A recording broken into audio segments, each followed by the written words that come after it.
আজকের ভিডিওটি থাকছে কাজিনদের মিলন মেলা এবং গ্রামীণ পরিবেশ। হাই এভরিওয়ান, আসসালামু আলাইকুম। আই হোপ আপনারা সবাই ভালো আছেন। আলহামদুলিল্লাহ আমিও ভালো আছি।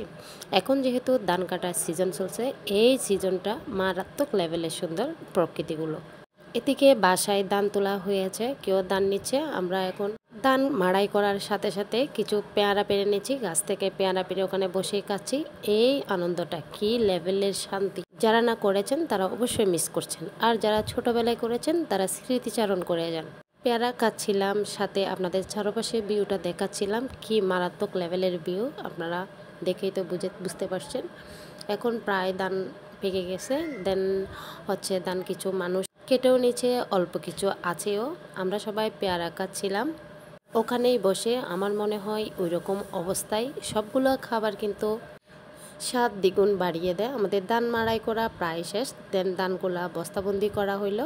দেন এখন বাসায় চলে আসার পালা। বাসায় চলে আসতে আসতে দেখলাম আকাশের মন ভেঙে চুরে চারকার হয়ে গেছে। এই তো কান্না করবে অবস্থা, কিন্তু সে কান্না করতেছিল না। দেন বাসায় এসে ফ্রেশ হয়ে বিরিয়ানি খেলাম, দেন হচ্ছে খেয়ে নিলাম 1 কাপ দুধ। তারপর লং টাইম সব কাজিনরা বসে গল্প করছিলাম। দেন আমার আরেকটা কাজিন হচ্ছে সাপ আর হচ্ছে পরোটা অর্ডার করে নিয়ে আসলো। আমরা সবাই এগুলা খেতে বসলাম। খুব মজা হয়েছে কিন্তু সেদিন, যেহেতু রাত সবাই মিলে বাইরে আড্ডা দিচ্ছিলাম, ওই জন্য ফোকাসটা ভালো করে হয় নাই। এক পর্যায়ে আমরা সবাই হাতাহাতি করে চেটেপুটে খেয়ে নিলাম। আপনারা দেখেই হয়তো বুঝতে পারছেন আমরা কি লেভেলের মজা করে খাচ্ছি সবাই।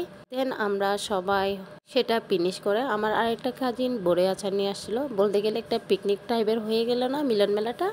সব খাওয়া দাওয়া শেষ করে আমরা আরেকটু আড্ডা দিলাম। দেন খালামণি ডাক দিল আমাদের নাস্তা করার জন্য, নাস্তাও সেরে নিলাম। এটা হচ্ছে ডিনার টাইম, ডিনারটাও সেরে নিচ্ছি। ডিনারে অনেক ধরনের আইটেম ছিল, আমরা খুব মজা করে খেয়েছি। কারণ হচ্ছে বেশ কয়েক বছর পর সব কাজিনরা একত্রিত হয়েছি, সাথে বাচ্চারা বাচ্চাদের মতো মজা করছে, আমরা আমাদের মতো মজা করছিলাম। এটা হলো পরের দিন সকালবেলা বাবু কান্না করতেছিল, সে গাড়ি চালাবে, সে তো একা গাড়ি চালিয়ে যেতে পারবে না। তাই বাবুকে একটু পাহারা দিচ্ছিলাম অ্যান্ড আপনাদের সাথে ভিডিও ক্লিপসটাও শেয়ার করে নিচ্ছি। এখন হচ্ছে সকালবেলা নাস্তা করার পালা, মানে এখন হচ্ছে প্রায় 10টা বেজে গেছে। নাস্তা সেরে নিলাম, সবাই বলতে চায় পেয়ারা মাখা খাবে। তারপর পেয়ারা মাখা খেয়ে নিলাম।